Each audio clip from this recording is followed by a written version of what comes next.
그들을 격려해주는 이야기를 해야 된다. 금치고 하지 말아야 할 것, 선교, 비전, 앞으로 바라보자, 주님의 영광을 위하여 다 함께 힘내서 그런 얘기는 금치고. 그런데 제가 그날 했던 설교 내용이 어떤 것이냐면 사도행전 1장 8절입니다. 안 봐도 금방 아시겠죠?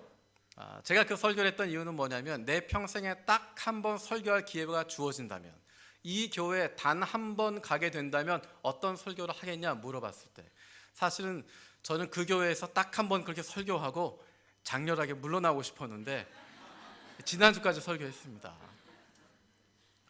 마지막으로 한다면, 마지막 딱 한 번의 메시지를 준다면 어떤 말씀을 나눌 것인가? 어느 곳에 가든지 내가 단 한 번 나눈다고 한다면 어떤 말씀을 전할 것인가? 그것은 바로 사도행전 1장 8절에 있는 그 말씀이었습니다. 아무리 힘든 길을 가더라도, 아무리 어려워도 그 길은 포기할 수 없는 것이고, 예수 그리스도의 증인으로 살아가는 것, 내가 있는 곳이 어느 곳이든지 그곳에서 예수 그리스도의 증인으로 살아가면서 그 기쁨과 즐거움을 누리게 되어지는 것, 나를 보내신 어느 곳에서든지 하나님과 함께하는 기쁨을 누리면서 그곳에서 세상을 바꾸어가는, 세상을 변화시키는 예수 그리스도의 증인으로 살아가는 그 기쁨, 그 즐거움 놓칠 수 없는 것이고, 누구를 만나든 그것을 이야기하고 싶은 것이고, 누구를 만나든 그에게 예수 그리스도를 전하고 싶은 것이 저 혼자만의 사명이 아니라 예수 믿고 있는 우리 모두의, 예수님을 믿고 있다고 이야기하고 그리스도를 따른다고 이야기하는 그리스도인들이 가지고 있는 기쁨이고 사명인 줄로 믿습니다. 그 첫 설교를 요한 서울교회에 와서 나누었습니다. 요한 동경교회 부임해서 어떤 마음을 가지고 교회가 나아갈 것인지, 요한 동경교회 담임 목사가 어떤 마음을 가지고 있는지, 앞으로 무엇을 설교할 것인지 그것을 나누고 싶어서 이렇게 기도해 주십시오 하는 마음을 가지고 그 말씀을 나누었습니다. 강단 교류에 대한 이야기를 나누면서 여러 가지로 고민을 했습니다. 그냥 교회에 한 번 와서 말씀을 전하는 것이면 교인들에게 은혜가 되고 집회가 되고 그런 것을 할 수 있겠지만, 강단 교류라고 하는 이름으로 처음 하게 되는 설교인데 어떤 내용들을 하게 될 것인가 머릿속으로 많이 고민했습니다. 제가 했던 많은 설교들이 떠오르게 되었고, 요한 서울교회 생각하면서 떠올랐던 많은 본문들, 많은 말씀들이 있었습니다. 여러분은 모르시겠지만 이미 저는 요한 서울교회에서 여러 가지 본문을 가지고 설교를 했습니다. 그리고 여러분의 표정도 이미 다 본 것 같은 느낌을 갖습니다. 그 본문을 가지고 쭉 고민하는 가운데 하나님께서 주신 마음이 요한 동경교회에서처럼 설교할 것이 아니라 그 요한 동경교회에서 나누었던 그 마음들, 그 비전들, 우리가 기도하고 있는 것들, 그것들을 함께 공유하라는 마음을 주셨습니다. 요한 동경교회가 기도하고 있는 내용들, 앞으로 우리 교회가 이렇게 갈 것이라고 하는 부분들, 이렇게 기도하고 있습니다, 우리의 관심은 이것입니다 하는 부분들을 나누고 싶습니다. 사실은 지금 하려고 하는 이 설교의 내용을 요한 동경교회 30주년 감사 예배 때 나누었던 설교이고, 그 내용을 그 다음 일주일 동안 특별 새벽 기도를 하면서 나누었고, 그로부터 5주간에 걸쳐서 말씀을 지난주까지 나누었던, 그러니까 6주간 나누었던 그 말씀을 정리해서 간단하게, 그래도 여러분 조금 생각은 하셔야 될 것 같습니다. 6주간 했던 말씀이기 때문에 줄여도 분량이 좀 된다고 하는 거 괜찮으시죠? 예, 대답하신 분들이 절반이 되시지 않기 때문에 나머지 부분은 다음 기회에 하도록 하고, 가능하면 전체적인 소개하는 부분을 같이 하려고 합니다. 그것은 단순하게 요한 동경교회에 대한 부분이 아니라 교회가 어떠해야 하는가, 하나님이 원하시는 교회가 어떤 모습인가, 그것들을 같이 나눈 것이고, 동경에 있는 요한 동경교회뿐만 아니라 서울에 있는 요한 서울교회도 그런 마음을 가지고, 우리가 지금 건축을 하고 있는데 겉으로 지어지는 건물로서의 교회가 아니라 그 안에 담게 되어질, 그리고 일상 속에서 하루하루 살아가고 있는 우리 한 사람 한 사람들이 하나님이 사랑하시고 기뻐하시는 그 교회로 세워져 갈 수 있도록 기도하는 마음으로 함께 말씀을 나누기 원합니다. 요한 서울교회는 11월 11일이 창립 23주년이었지만 요한 동경교회는 지난 10월 14일이 창립 30주년 감사 예배를 드리는 날이었습니다. 그래서 서울교회에서도 축하해 주시고 많은 연락이 있었고, 지방에 있는 많은 교회들로부터 축하, 메시지, 또 꽃들도 많이 받았습니다. 그러면서 생각한 것이, 이것이 단순히 요한 동경교회 한 교회 30주년을 축하하는 것이 아니라 요한교회가 시작되었던, 요한교회를 통해 하나님이 하셨던 일들을 돌아볼 수 있는 그런 시간이었구나 하는 생각을 하게 되었습니다. 요한교회 전체의 30주년을 축하하는 시간이었구나. 각 교회가 가지고 있는 나름대로의 역사가 있고, 나름대로의 기억들이 있고, 나름대로 하나님이 주신 그런 비전들이 있고 사역들이 있지만, 그것들을 전체를 함께 어우를 수 있는, 하나님이 주신 마음들, 그 비전들, 그것들을 공유할 수 있는 그런 시간이구나라는 생각을 하게 되었습니다. 그래서 사실은 제 마음속에 한 가지를 품게 되었습니다. 제 마음속에 품은 것은 요한 50년이라고 하는 것입니다.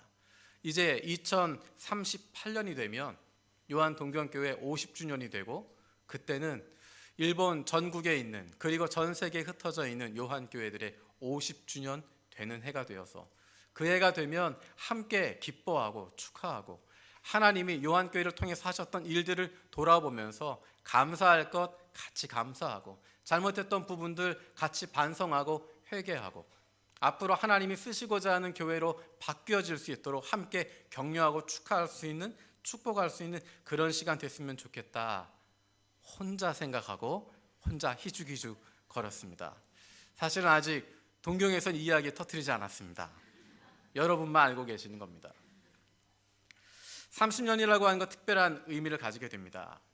그리고 30년이라고 하는 시간은 그냥 흘러간 시간 아니었습니다. 요한 서울교회 23년도 마찬가지입니다. 그냥 흘러간 시간 아니었을 것입니다. 기쁘고 즐거웠던 시간도 있었고, 힘들었던 시간도 있었고, 하지만 그 무엇과도 바꿀 수 없는 행복하고 감사한 순간들이 있었습니다. 어려움이 있지만, 힘든 부분들이 있지만, 그 가운데서 하나님께서 은혜를 주셔서, 은혜의 빛을 비추어 주셔서, 함께 할 수 있는 동역자들, 함께 할 수 있는 믿음의 가족들을 허락해 주셔서 같이 손 붙잡고 기도할 수 있었고, 함께 말씀 나눌 수 있었고, 오늘 이 자리까지 오게 되었고, 그래서 하나님이 주시는 예수 믿는 기쁨과 즐거움을 누리며 살아갈 수 있는 하나님의 자녀들임을 고백하게 됩니다. 좋은 교회는 그 안에 있는 교인들이 좋은 그리스도인이 되는 곳입니다. 교회 다닌다고 그리스도인 되는 것 아니고, 예수 믿는다고 좋은 그리스도인 되는 것이 아니라 정말 예수 잘 믿는 사람, 그래서 좋은 그리스도인 되는 것, 그것이 좋은 교회가 행하는 가장 중요한 것입니다. 좋은 그리스도인이란 어떤 사람들일까? 일상 속에서 그리스도인답게 살아가는 사람들입니다. 교회에서만이 아니라, 주일날만이 아니라, 주일날 이 시간 2시에서 4시까지 이 시간만이 아니라 월요일에도 그리스도인답게 살아가는 그 기쁨을 누릴 수 있는 사람들, 일상의 장소에서도 늘 그리스도인답게 살아갈 수 있는 사람들, 어느 곳에서나 예수 믿는 기쁨과 즐거움을 누릴 수 있는 사람들이 바로 일상의 그리스도인들입니다. 좋은 그리스도인들은 예수님의 제자가 되는 사람들입니다. 예수님 멀찍이 구경하는 사람이 아니라, 무리 중에 하나로 쫓아가는 것이 아니라 예수님의 제자가 되어서 그분과 함께하고 그분을 닮아가는 사람들, 그래서 예수님의 모습이 보이는 사람들, 예수 믿는 기쁨과 즐거움이 있는 사람들, 그 사람들이 바로 예수 그리스도의 제자가 되는 사람들이고, 그 사람들이 바로 좋은 그리스도인들입니다. 좋은 그리스도인들은 세계를 품는 그리스도인들입니다. 나 혼자만 보는 것이 아니라, 우리 집만 보는 것이 아니라, 우리 가정만 보고 우리 교회만 보는 것이 아니라, 우리 교회 울타리를 넘어서고, 우리 가정의 울타리를 넘어서고, 우리 동네를 넘어서고, 우리 국경을 넘어서게 되는, 이웃을 향해서 눈을 돌릴 수 있는 사람들, 그들을 보면서 기도할 수 있는 사람들, 그 사람들이 바로 세계를 품는 그리스도인들입니다. 일상의 그리스도인, 예수 그리스도의 제자, 세계를 품는 그리스도인, 이것들을 이루어갈 수 있는 기반이 되는 것, 바로 말씀과 기도입니다. 하나님의 말씀을 통해서 하나님이 원하신 것이 무엇인지를 깨닫는 것이고, 기도를 통해서 내가 그렇게 바뀌어 가도록, 기도를 통해서 내가 그렇게 하나님 닮아가도록, 예수님 닮아가기를 소원하는 것, 그것이 바로 말씀과 기도를 통해서 이루게 되는 것입니다. 그런 사람들이 모여서 하게 되는 사역, 그것이 바로 예배와 선교입니다. 그것이 교회가 하는 사역의 두 개의 기둥이 되어지는 것입니다. 예배하는 것, 선교하는 것. 사실은 교회 안에서 해야 할 것, 그것 외에 다른 것 중요하지 않습니다. 예배에 집중하고 선교에 집중하게 되어지는 것. 그런 사역들을 할 수 있는 방법이 연합과 집중입니다. 나 혼자 할 수 없기 때문에 함께 연합하는 것이고 힘을 더하는 것이고, 함께 연합하기 위해 필요한 것은 내가 가지고 있는 강점을 살리는 것입니다. 내 강점에 집중하게 되는 것입니다. 이 내용을 바탕으로 올해 30주년 감사 예배 때 나누었던 말씀이 하나님이 사랑하시고 기뻐하시는 그 교회라고 하는 말씀이었습니다. 좋은 그리스도인들을 만들어낼 수 있는, 그리고 그런 좋은 그리스도인들이 모여있는 교회, 그 교회는 어떤 모습이어야 할까? 하나님이 원하시는 교회의 모습이 어떤 것일까? 제가 조금 전에 사무실에서 교회 조감도 그림을 봤습니다. 아주 심플하고 예쁘게 잘 되어 있는 모습을 봤습니다. 저는 이렇게 심플하게 되어 있는 것, 간단하게 되어 있는 것 너무 좋아하기 때문에 저는 보면서 야, 좋다 생각을 했습니다. 교회의 겉모습뿐만이 아니라 교회 겉으로 세워지는 것뿐만 아니라 그 교회를 이루고 있는 우리 한 사람 한 사람, 예수 그리스도의 제자로 불림을 받은 성령이 거하시는 성전으로 부름을 받게 되어진 저와 여러분들이 어떤 교회로 세워질 것인가? 하나님이 원하시는, 다른 표현으로 이야기하면 하나님이 사랑하시고 기뻐하시는 그 교회가 어떤 모습일까? 우리 함께 나누길 원합니다. 오늘 본문 말씀 다시 한번 같이 읽어볼까요? 오늘 본문 말씀 누가복음 3장 22절입니다. 우리 함께 읽겠습니다. 시작.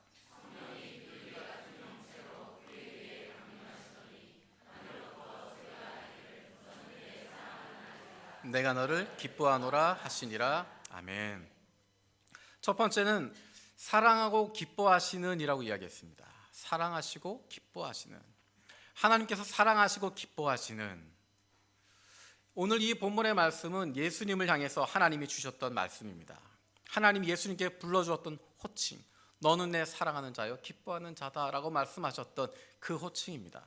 그 호칭이 바로 우리 교회를 향하신, 저와 여러분들을 향하신 그 부름이 되기를 원합니다. 첫 번째는 사랑하고 기뻐하시는 이라고 이야기했습니다. 하나님이 사랑하시고 기뻐하시는 그것이 무엇일까? 이 본문에 나와 있는 예수님의 모습은 예수님의 사역 초기의 모습입니다.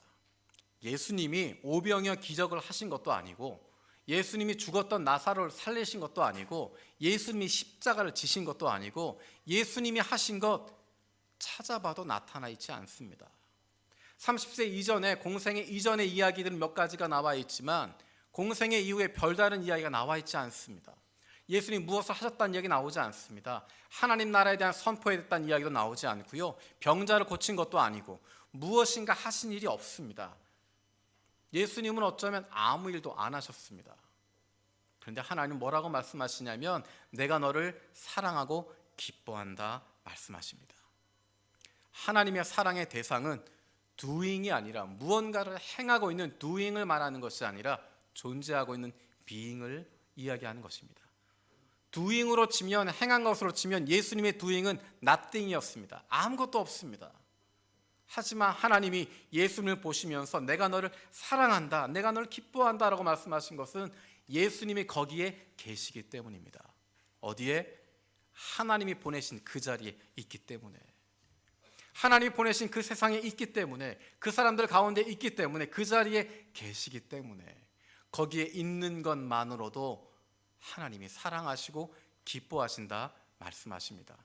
그 말씀은 저와 여러분들에게도 주시는 말씀입니다. 내가 많은 것 하지 못해도, 많은 것 하지 않았어도, 내어드릴 것, 보여드릴 것 없는 것 같아도 하나님 우리에게 주시는 말씀, 네가 거기에 있는 것, 그것만으로도 내가 사랑하고 기뻐한다. 네가 그 자리에 있는 것, 그 가정에 있는 것, 내가 보낸, 하나님이 보내주신 그 가정 지키고 있는 것, 그것만으로도 충분하다. 그 직장 내가 보냈는데 거기에서 힘들고 어려워도 버티고 있는 것, 예수 믿는 사람으로 그 자리에 있는 것, 그것만으로도 내가 사랑하고 기뻐한다. 하나님이 보내신 요한 서울교회 세워진 이 자리에 머물고 있는 것, 그것만으로도, 이 자리에 존재하는 것만으로도 내가 너를 사랑하고 기뻐한다 말씀하고 계십니다. 누가복음에 보면 잃어버린 아들의 비유가 나와 있습니다. 거기에서 큰아들의 이야기가 있습니다. 큰아들이 아버지에게 어필하는 것은 내가 doing했던 것입니다. 내가 이런 것도 했습니다. 이런 것도 했습니다. 아버지 순종했습니다. 한 번도 어긴 적이 없습니다. 늘 그 일들을 했습니다라고 이야기하는데 그 아버지의 관심사는 달랐습니다. 네가 무엇을 했기 때문에, 어떤 doing을 했기 때문에 내 아들인 것이 아니라 너는 내 아들이야. 너는 나의 큰 아들이야. 네가 나와 함께 있는 것만으로도 충분했어. 네가 doing하는 것, 거기에 관심을 두는 것이 아니라 being하는 것, 존재하고 있는 것, 그것만으로도 충분하다고 이야기하고 있습니다. 우리는 예수님을 닮은 교회가 되기를 원합니다. 하나님은 우리 교회가 많은 일을 하는 교회로서가 아니라 예수님을 닮은 교회로서, 우리가 좋은 교회로서 이 자리에 있기를 원하고 계십니다. 우리 교회 한 사람 한 사람들이 그런 성도로서 존재하기를 원하십니다. 성도라고 하는 것, 한자를 풀었으면 거룩한 무리라고 하는 뜻입니다. 어떤 사람들이 거룩한 무리일까요? 교회 안에 있으면 거룩한 무리가 될까요? 교회 다닌다고 거룩한 무리가 될까요? 그렇지 않습니다. 거룩한 무리라고 하는 것은 거룩하신 하나님과 동행할 수 있는 사람들입니다. 누가 하나님과 동행할 수 있을까요? 누가 거룩하신 하나님과 가까이 할 수 있을까요? 하나님의 은혜를 받은 사람들만이, 예수 그리스도로 말미암아 죄 사함을 받은 사람들만이, 예수 그리스도로 말미암아 새로운 생명을 얻게 되어진 사람들만이, 하나님께 나아갈 담대함을 얻은 사람들만이 거룩하신 하나님과 함께할 수 있게 됩니다. 그분이 계실 때 거룩한 무리 성도가 되는 것이고, 하나님이 함께 하실 때 교회가 거룩한 교회가 되는 것이고, 하나님이 함께 하실 때, 하나님이 함께 하시지 않으면 그 교회 거룩하다 이야기할 수 없고, 하나님이 동행하시지 않으면 그 사람 아무리 직분을 받아도, 아무리 목사가 되어도, 아무리 선교사가 되어도 그 사람 거룩하다 말할 수 없습니다. 하나님의 자녀로 존재하고 있는 것, 하나님의 은혜를 받은 사람으로 그 자리에 머물러 있는 것, 내가 다른 일 하지 않아도 일로서 하는 것이 아니라 비잉으로 존재하고 있는 것, 나를 보내신 그 자리에 하나님의 자녀로 구원받은 사람으로 머물러 있는 것, 그것만으로도 하나님 사랑하시고 기뻐하신다 말씀하십니다. 두 번째는 하나님이 사랑하시고 기뻐하신다라고 이야기합니다. 사랑하고 기뻐하는데, 인정하는데 그 기준이 누구냐라는 것입니다. 세상이 사랑하고 기뻐하는 교회 그렇게 이야기하지 않았습니다. 세상 사람들이 너를 사랑하고 기뻐한다 이야기하지 않습니다. 내가 사랑하고 기뻐하는 것이 아니라 하나님이 사랑하시고 기뻐하시는 그 교회 되는 것입니다. 판단의 기준이 하나님입니다. 판단의 기준이 내가 아니고, 우리가 아니고, 세상이 아니고 하나님이 판단하시는 것입니다. 세상에 칭찬하는 길, 그 길 우리는 따라가지 않습니다. 세상의 기준에 맞는 것, 그 길대로 가려고 하지 않습니다. 세상에서는 큰 것이 좋다고 이야기하고, 많이 모이면 좋다고 이야기하고, 눈에 보기에 좋으면 잘했다라고 이야기하고, 그래서 심지어 교회에 사람이 많으면, 건물을 높게 지으면, 재정을 많이 가지고 있으면, 무언가 일을 많이 벌리고 있으면 좋은 교회다, 더 원색적으로 성공한 교회다, 그렇게 평가합니다. 하지만 그것은 세상의 평가일 뿐이고, 사람들이 보는 기준일 뿐이고, 예수님은 세상의 칭찬 그것 바라는 분 아니셨습니다. 때로는 세상이 칭찬할 때도 있었지만 대부분의 시간은 세상과 맞서게 되었습니다. 세상의 가치관과 맞지 않는다는 것입니다. 세상이 보기에 어리석다 생각한 그런 일들을 하시는 분이었습니다. 세상이 보기엔 엘리트들과 어울리고, 세상이 보기엔 부자들과 함께하고, 세상이 보기엔 무언가 힘을 가질 수 있는 자리에 서는 것이 옳은 것인데, 그러면 그분 따라갈 것 같은데, 예수님은 그 사람들과 등을 지시고 오히려 힘없는 사람들, 연약한 사람들, 함께 있으면 오히려 죄인의 친구라고 욕을 먹게 되고, 함께 있으면 오히려 저급하다고 이야기 듣게 되는 그 사람들과 같이 있었고, 내 주장을 내세우고 내 힘을 보여준다면 모두가 존경할 것 같지만 그런 것 하지 않으시고 오히려 잠자코 십자가를 향해서 달려가고 계시는 그런 분이셨습니다. 세상에 드러나고 인정받는 것이 아니라 이 땅에 보내신, 그 자리에 보내신 하나님이 원하시는 삶을 살아갔던, 하나님께서 인정하시는 삶을 살아갔던 그분이 바로 예수님의 삶이었고, 그것이 바로 저와 여러분들이 살아갈 삶의 모습이고, 그것이 바로 우리 교회가 있어야 할 모습인 것입니다. 예수님이 어떤 분이셨을까? 예수님은 영혼 구원하는 분이셨습니다. 잃어버린 하나님의 자녀를 찾아서 하나님의 가족을 만드시는 분이셨습니다. 잃어버린 한 영혼을 찾아서 찾아가시고 만나시고 불러주셨습니다. 예수님과 만났던 많은 사람들의 이야기 여러분 잘 생각해 보십시오. 예수님은 먼저 찾아간 사람 없습니다. 문제가 있고 힘들고 어려운 사람일수록 예수님은 먼저 찾아가지 않았습니다. 예수님이 그를 찾아가셨습니다. 우연인 것 같지만, 우연히 만나게 된 것 같지만 예수님이 의도적으로 그를 찾아가십니다. 예수님이 의도적으로 그를 만나고 계십니다. 그를 부르고 계십니다. 그에게 향해서 발걸음을 내딛고 계십니다. 왜 그러실까요?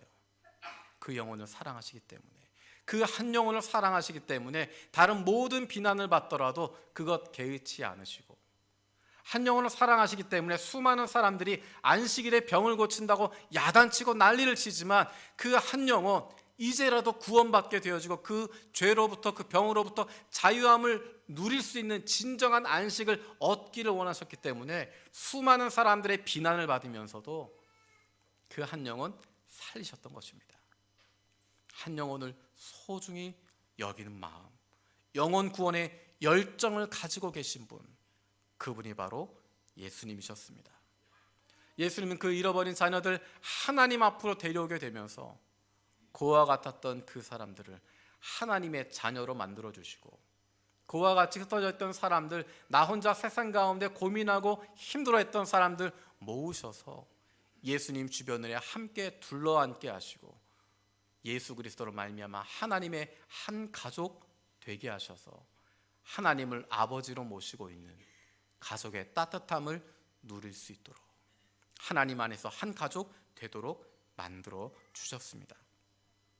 예수님은 일상 속에서 성전에서가 아니라, 성전에서만이 아니라, 제사장들과만이 아니라, 레위인들과만이 아니라, 안식일 뿐만이 아니라 매일의 삶 속에서 하나님을 예배하는 삶을 살게 하셨고, 하나님을 만나는 삶을 살게 하셨고, 성전의 주제뿐만 아니라 매일의 일상 속에서 하나님과 함께 할 수 있는 일상 속에서 하나님의 자녀의 기쁨을 누리며 살아갈 수 있도록 만들어 주셨습니다.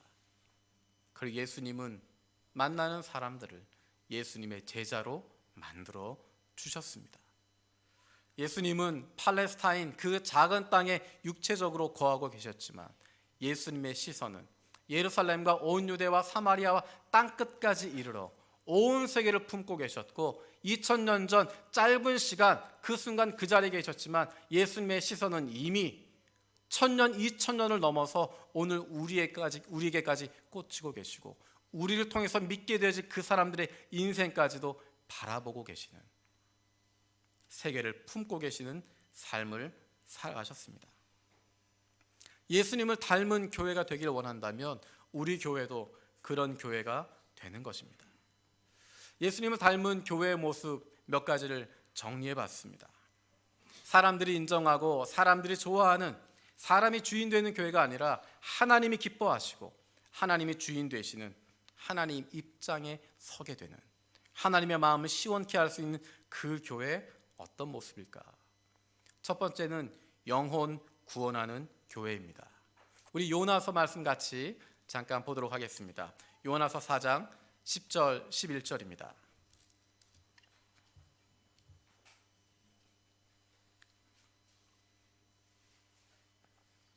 우리 함께 읽겠습니다. 시작. 이르시되 내가 수고도 아니하였고 재배도 아니하였고 하룻밤에 났다가 하룻밤에 말라버린 이 박농쿨을 아꼈거든. 하물며 이 큰 성읍 니느웨에는 좌우를 분별하지 못하는 자가 12만여 명이요 가축도 많이 있나니 내가 어찌 아끼지 아니하겠느냐 하시니라. 아멘. 하나님의 사랑하시고 기뻐하시는 그 교회 첫 번째 모습은 영혼 구원하는 교회입니다. 오늘 저는 대림절 첫 주일에 초청을 받았지만 요한 동경교회가 백상을 목사님을 초청한 날은 요한 동경교회 크리스마스 라이브가 열리는 날입니다. 오늘 저녁부터 크리스마스 라이브를 시작하게 됩니다. 예수 믿지 않는 사람들 초청해서 함께 찬양하고 축복하고 예수님에 대해서 전하게 되는 그런 전도할 수 있는 시간을 갖게 됩니다. 이번 일주일 동안 각 대학교, 일본어 학교, 또 여러 직장에서, 동네에서, 그리고 노방에서 찬양으로 축복하고 초대하는 시간들을 갖게 됩니다. 그리고 다음 주일 저녁에 오늘 저녁보다 더 큰 규모로 다음 주일 저녁에 크리스마스 라이브를 갖게 됩니다. 바로 그 시간에 백사학 목사님께서 함께 참여하시게 됩니다. 미리 말씀을 드리지 않았기 때문에 설교는 부탁드릴 수가 없을 것 같고 그 자리에 함께 참여하셔서 어떻게 말씀을 나누고 있는지, 어떻게 함께 복음을 전하고 있는지 같이 보시는 시간 가지려고 합니다. 한 영혼을 소중히 여기는 마음으로 여선교회에서는 매일 새벽마다 점심 도시락을 만듭니다. 그리고 남선교회에서는 수성부로 섬기게 되고 여러 가지 모습으로 참여하게 됩니다.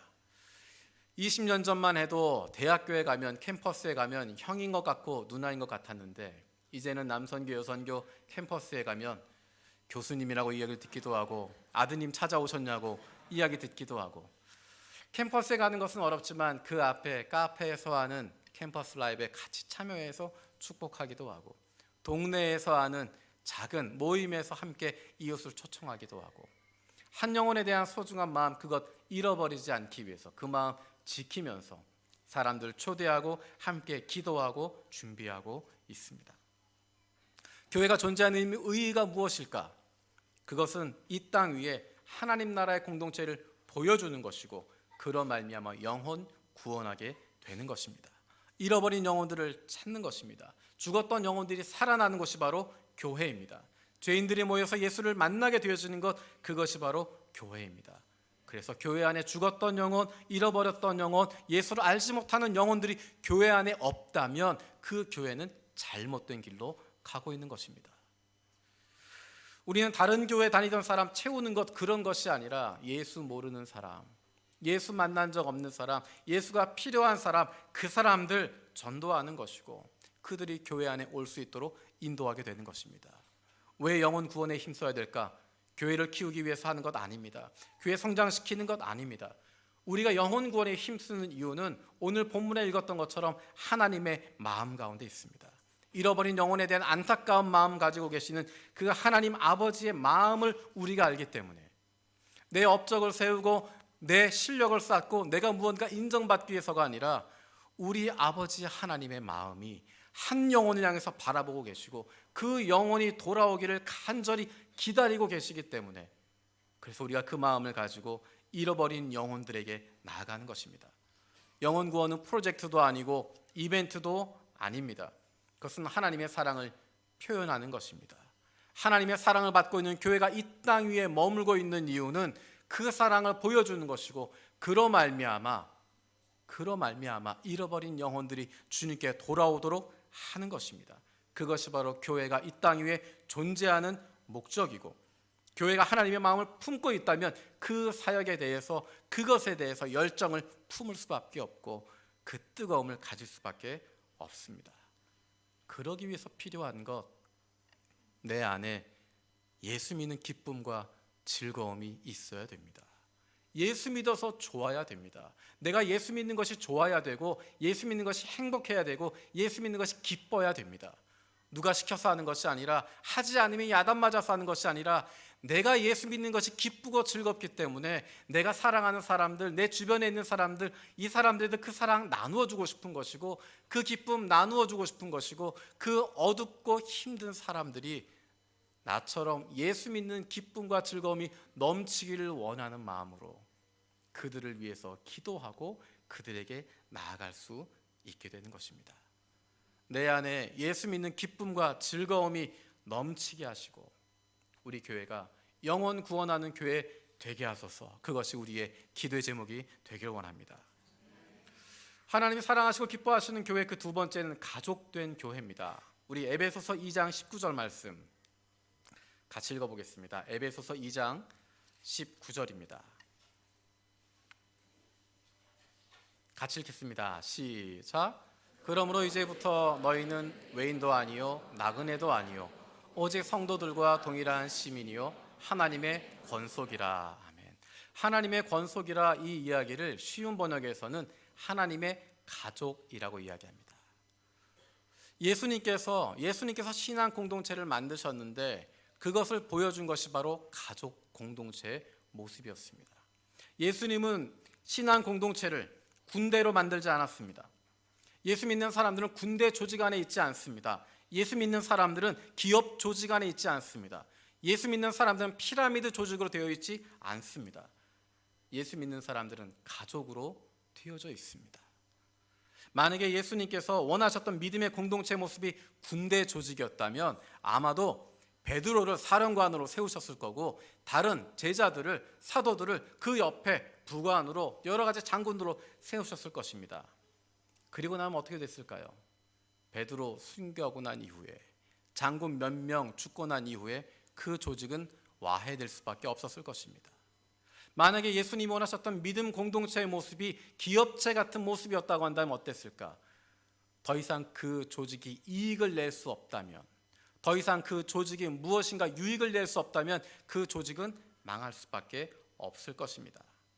다른 사람 때문에 내 실적이 올바르게 평가받지 못한다고 생각할 것이고 그 안에서 경쟁하게 되고, 내가 잘하는 것뿐만 아니라 저 사람 낮춰야 된다고 생각하게 하고 그 사람 끌어내리는 일들이 일어나게 될 것입니다. 믿음의 공동체는 그런 모습이 아닙니다. 엘리트 조직이었다면 모두가 자기 유익을 찾아서 떠나게 되었을 것입니다. 손해보는 사람들, 힘없는 사람들, 그런 사람 아무 자리도 없었을 것입니다. 하지만 예수님이 보여주셨던 믿음의 공동체는, 신약 성경이 우리에게 보여주고 있는 믿음의 공동체의 모습은 바로 가족의 모습입니다. 가족은 힘없고 연약한 사람들을 위한 곳입니다. 가족은 힘이 없는 사람들, 연약한 사람들을 위한 곳이 바로 가족입니다. 힘없고 연약한 아기들 누가 돌봐줍니까? 그런 어린아이들 돌봐주는 이가 누구입니까? 가족입니다. 힘없고 능력 없는, 생산성 없는, 아무 일을 할 수 없는, 오히려 많은 사람이 도와주어야만 생활할 수 있는 어르신들 모시고 있는 곳, 그것이 바로 가족입니다. 능력 없어도, 생산성이 없어도, 일 잘하지 못해도, 힘이 없어도 그 사람들 사랑받을 수 있는 곳, 그 사람들이 돌봄을 받을 수 있는 곳, 내가 내 역할 다 하지 못하더라도 그냥 있는 것만으로도 다른 사람들이 기뻐해주고 격려해줄 수 있는 곳, 그것이 바로 가족입니다. 가족은 내가 선택하는 것이 아닙니다. 주어지는 것입니다. 그래서 내 마음에 들지 않는 사람들이 있습니다. 굉장히 조심스러운 이야기인데요, 여러분 가족 중에도 이 사람만 없었으면 우리 가족이 평균이 올라갈 텐데 싶은 분들이 계실 수 있습니다. 하지만 그 가족이 있어서 마음에 들지 않지만, 모자란다고 생각하지만, 정말 모두를 힘들게 만든다고 생각하지만 그 가족이 있어서 우리 가족이 건강해지는 것이고, 다른 사람들이 있어서 그 사람 한 명 돌볼 수 있고 책임질 수 있게 되는 것입니다. 가정 같은 교회를 말하는 것이 아닙니다. 가족 중심의 교회를 말하는 것이 아닙니다. 교회에 들어오면, 이 믿음의 공동체에 들어오면 누구나가 내가 사랑받는 가족이구나, 나를 사랑하는 누군가가 있구나, 그것을 경험할 수 있도록 만들어줄 수 있는 공동체. 제가 가족을 생각할 때마다 떠오르는 시가 있습니다. 함석헌 선생님의 그대 그런 사람을 가졌는가 라는 이야기 중에 한 구절입니다. 말리길 나서는 길, 처자를 내맡기며 맘 놓고 갈 만한 사람, 그 사람을 그대는 가졌는가. 그 사람, 가족 같은 사람입니다. 그 사람이 바로 가족입니다. 내가 내 사랑하는 사람들 맘 놓고 맡길 수 있는 그 사람들, 교회는 바로 그런 공동체입니다. 내가 기댈 수 있는 사람들, 내가 품어줄 수 있는 사람들, 함께 있는 것만으로도 기쁨을 누릴 수 있는 사람들, 그 사람들이 바로 교회 공동체이고 새로운 가족 공동체를 만드는 것이 바로 교회의 모습입니다. 하나님이 사랑하시고 기뻐하시는 그 교회, 세 번째는 일상 속의 교회입니다. 우리 데살로니가전서 5장 16절에서 18절 말씀, 데살로니가전서 5장 16절에서 18절까지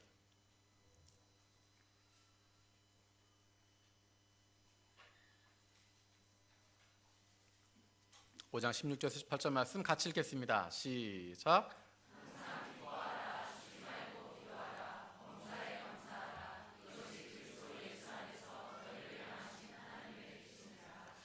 항상 기뻐하라, 쉬지 말고 기도하라, 범사에 감사하라. 이것이 바로 너희를 향하신 하나님의 뜻이니라.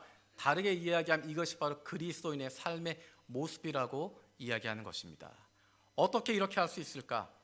이것은 규정이 아니라 삶의 방식을 이야기하는 것입니다. 내 삶의 방식이 항상 기뻐하는, 우리의 기쁨의 이유가 바뀌어야 한다는 것입니다. 왜 기뻐하는가? 무엇을 소유했기 때문이 아니라 나의 존재로 기뻐하게 되어지는, 나의 기쁨의 이유가 바뀌어지는 것이고, 쉬지 않고 기도하는 것, 쉬지 않고 하나님에게 무엇을 요구하는 것이 아니라 쉬지 않고 하나님과 대화할 수 있는 것, 하나님과 이야기를 나눌 수 있는 것, 쉬지 않고 하나님에게 다른 사람들을 위해서 중보할 수 있는 것, 쉬지 않고 하나님과 이야기를 나누며 그분을 닮아갈 수 있는 것. 하나님이 나의 공급자가 되시기 때문에, 하나님이 내 인생의 설계자가 되시기 때문에, 내 인생 가운데 하나님이 함께 하시기 때문에, 그로 말미암아 조금 서운할 수 있어도, 조금 부족할 수 있어도 그것 넘어설 수 있는, 범사에 감사할 수 있는 삶을 살아가게 되는 것입니다. 이 삶의 모습은 교회 안에서만 되는 것 아닙니다. 성전 안에서만, 성막 안에서만 되는 것이 아니라 우리의 직장에서, 우리의 가정에서, 우리가 살고 있는 이 동네에서 일어나게 되는 것입니다. 기뻐하는 이유, 예수님 때문에 기뻐하지만 우리의 일상 속에서 기뻐하는 이유를 찾아가게 되는 것입니다. 일상적인 삶 속에서, 그 안에서 하나님을 만날 수 있는, 그 안에서 기쁨을 찾아갈 수 있는, 그리고 교회 안에 모여서도 종교적인 이야기만 하는 것이 아니라 내 삶의 구체적인 이야기를 나눌 수 있고, 내가 회사에서 이런 아픔이 있고, 우리 가정에 이런 어려움이 있고, 우리의 자녀에게 이런 아픔과 어려움이 있더라고 서슴없이 이야기할 수 있고, 그것을 위해서 기도해달라고 이야기할 수 있고, 내가 이런 이야기하면 저 사람 신앙 모자란 거 아니야? 그런 질책 듣는 것이 아니라 내가 가장 힘들고 하고 어려워하는 것들을 마음 놓고 이야기할 수 있는 그런 공동체, 그것이 바로 일상 속의 교회이고, 그것이 바로 하나님이 사랑하시고 기뻐하시는 교회의 모습인 것입니다. 하나님이 사랑하시고 기뻐하시는 교회의 네 번째 모습은 제자 삼는 교회입니다. 우리 마가복음 3장 13절에서 15절 같이 보도록 하겠습니다. 마가복음 3장 13절에서 15절입니다. 우리 같이 읽겠습니다. 시작. 또 산에 오르사 자기가 원하는 자들을 부르시니 나아온지라. 이에 12를 세우셨으니 이는 자기와 함께 있게 하시고 또 보내사 전도도 하며 귀신을 내쫓는 권능도 가지게 하려 하심이로라. 예수님께서 제자들을 부르셨던 장면입니다. 예수님이 제자들을 왜 부르셨을까? 예수님은 사역의 효율성을 위해서 그들을 부르지 않았습니다. 이 일을 잘하기 위해서 예수님이 제자들을 부른 것 아니었습니다. 예수님의 제자들의 면면을 여러분 자세히 보십시오. 이 사람들 똑똑한 사람들 아닙니다. 능력 있는 사람들 아닙니다. 믿음 좋은 사람들 아닙니다. 헌신되는 사람들 아닙니다. 이 사람들을 데리고 일을 한다고 하면 힘들고 어려울 수밖에 없는 사람들입니다. 예수님이 제자들 세운 것, 사역의 효율성 위해 세우신 것 아닙니다. 예수님이 제자를 부르신 이유가 무엇일까? 함께 있도록 하는 것입니다. 예수님과 함께 있으라고 이야기하십니다. 함께 있으면서 그분을 닮아가는 것입니다. 예수를 닮아가는 사람, 그 사람이 바로 제자입니다. 제자 훈련 프로그램이 되는 것이 아니고 몇 시간 되는 것이 아니라 예수님의 모습을 보면서 그것을 닮아가는 것입니다. 제자는 머리로 되는 것이 아니라 손과 발로 되는 것입니다. 제자 훈련은 머리로 배우는 것이 아니라 입으로 배우는 것이 아니라 온 몸으로 익혀가는 것이고 예수님을 닮아가는 모습이 되는 것입니다. 우리가 자칫하면 제자 훈련 받게 되면서 하게 되어지는 것, 제자 훈련 조교처럼 되기도 하고, 제자 훈련 선후배 동문을 만들기도 하고, 제자 훈련 예비군 학교를 만들게 되기도 합니다. 예수님의 제자가 된다고 하는 것은 그분을 닮아가는 것이고, 내가 예수님을 닮기 때문에 다른 사람도 나를 보고 그것을 배우고 닮아가게 만드는 것입니다. 우리가 교회 안 다니는 사람들에게, 교회 처음 다니는 사람들에게 하는 무책임한 이야기 한 가지가 있습니다. 교회는 사람 보고 다니는 거 아니야. 여러분, 사람 안 보고 교회 다닐 수 있으세요? 예, 대답하시기 전에 딱 끊겠습니다. 사람 안 보고 주님만 보고 교회 다닌다. 그렇게 다닐 사람, 목사님도 그렇게 못하십니다. 저도 그렇게 못합니다. 사람들 눈에 보입니다. 교회 처음 나온 사람들도 마찬가지입니다. 그 사람들은 무엇을 볼까? 다른 사람들을 보는 것입니다.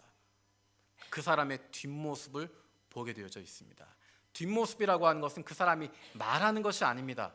뭐라고 말하는지, 뭐라고 가르치는지 그것을 보는 것이 아니라 그 사람의 삶의 뒷모습을 보는 것입니다. 저 사람이 어디를 향하고 있는지를 보는 것입니다. 그가 가고 있는 것을 보게 되어 있고 그것을 따라가게 되어져 있습니다. 예수님 따라가는 사람들 뒤에는 예수님을 따라가게 되어져 있고, 세상을 따라가는 사람 뒤에 선 사람들은 세상을 따라가게 되어 있습니다. 제자 삼는 교회, 몸으로 보여주는 것입니다. 삶을, 예수님의 모습을 몸으로 보여줄 수 있는, 그로 말미암아 내 뒤에 따라오는 사람들이 예수님을 닮아갈 수 있도록 만들어주는 교회, 그 교회가 바로 제자 삼는 교회입니다. 다섯 번째로 하나님이 사랑하시고 기뻐하시는 그 교회, 세계를 품는 교회입니다. 우리 출애굽기 19장 4절에서 6절 말씀, 출애굽기 19장 4절에서 6절 말씀 같이 읽도록 하겠습니다. 시작. 내가 애굽 사람에게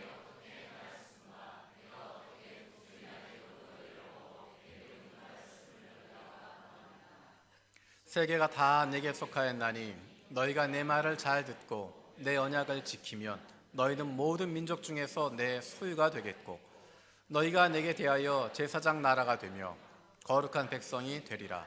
너는 이 말을 이스라엘 자손에게 전할지니라. 아멘. 세계를 품는다고 하는 것은 이웃에 대해서 눈을 뜨는 것입니다. 우리 주변을 보는 것입니다. 그리고 그를 위해서 기도하는 것입니다. 기도하고 나면 그것을 품을 수 있게 되고, 그러면 우리가 어떻게 섬겨야 할지 주님께서 알려주십니다. 나를 제외한 다른 사람들에게 눈을 돌리는 것입니다. 우리 교회 밖으로 눈을 돌리는 것입니다. 그를 위해서 필요한 것, 내가 갖고 있는 복이 무엇인지 알아야 다른 사람들에게 그 복을 나누어 줄 수 있습니다. 다른 나라를 위해서, 다른 사람 위해 제사장이 되기 위해서 내가 섬기는 하나님이 어떤 분인지, 하나님이 나에게 어떤 복을 주시는지 알아야 됩니다. 하나님이 우리에게 주시는 복, 그 복이 어떤 복일까요? 예수 믿으면 돈 많이 번다, 예수 믿으면 건강해진다, 예수 믿으면 좋은 학교 간다, 예수 믿으면 병이 낫는다. 물론 그런 일도 일어나죠. 하지만 그것은 보너스일 뿐이고, 그것은 따라오는 결과일 뿐이고, 진정 예수 믿는 것으로 말미암아 생기는 복이 무엇인가? 그것은 우리가 하나님과 함께하는 복을 갖는다는 것입니다. 하나님을 가까이 하는 복을 갖게 되어지는 것입니다. 하늘과 땅을 지으신 그 하나님을 가까이 하게 되어지고, 그분이 우리의 아버지가 되시는, 나의 뒤를 봐주시는, 내가 내 인생 책임지지 않아도 내 인생이 책임지시고 내 인생에 대한 설계도를 가지시고 한 걸음 한 걸음 이끄시는 그분과 함께 걸어가고 있다고 하는 것. 내 미래에 대해서, 내일 일, 다음 일에 대해서 내가 고민할 것이 아니라, 내가 책임지는 것이 아니라 그것 책임져 주시는 분이 계시고, 그분이 내 삶을 인도하고 계시고 그분과 함께 걸어가고 있다고 하는 것. 그 복을 저와 여러분들이 누리고 있을 때 비로소 우린 다른 사람들에게 제사장이 될 수 있고, 다른 사람들에게 그 복을 나눌 수 있고, 세계를 품는 사람들 되어줄 수 있습니다. 하나님이 사랑하시고 기뻐하시는 그 교회, 그 교회는 한두 사람이 만들어가는 것 아닙니다. 어떤 특정한 교회만의 비전, 그런 것 아닙니다. 우리를 향하신 하나님의 부르심이고, 우리 교회를 향하신 부르심이고 우리 한 사람 한 사람들이 이런 교회 되라고 우리에게 말씀하시는 것입니다. 불편하실 수 있겠지만 우리 옆에 있는 분 손 한번 잡아보시겠습니까? 죄송합니다. 자꾸만 시키는 게 많아서. 우리 옆에 분에게 이렇게 얘기했으면 좋겠습니다. 우리 함께 만들어 갑시다. 우리 함께 만들어 갑시다. 오늘 본문 가운데 읽었던 너는 내 사랑하는 아들이요 기뻐하는 자라. 이 구절이 사실은 제가 제 묘비에 새기고 싶은 문구입니다. 나중에 제가 죽고 나면 그렇게 새겨달라고 기억하고 준비하고 있습니다. 내 묘비에 그렇게 새겨진다고 하는 것, 그렇게 인정받는다고 하는 것입니다. 저는 저와 여러분들이 우리의 인생 마지막 순간에 보게 되었을 때 너는 내 사랑하는 자여 기뻐하는 자다. 우리 교회에 대한 평가를 하실 때 요한 서울교회, 요한 동경교회, 그리고 일본 전역에 흩어져 있는 요한교회들에 대해서 평가할 때 하나님이 사랑하시고 기뻐하신 그 교회, 그 평가 받게 되어지는 저 여러분들 되어지고 원합니다.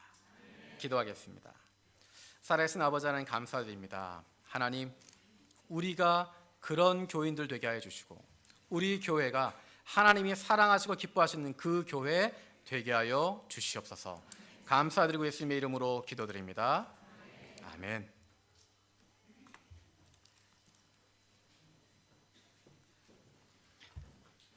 네, 귀한 말씀 감사합니다. 이제 청년부 일본 단기 선교 팀이 나와서 특송하고 특송하는 가운데 헌금하도록 하겠습니다.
웃음소리 넘쳐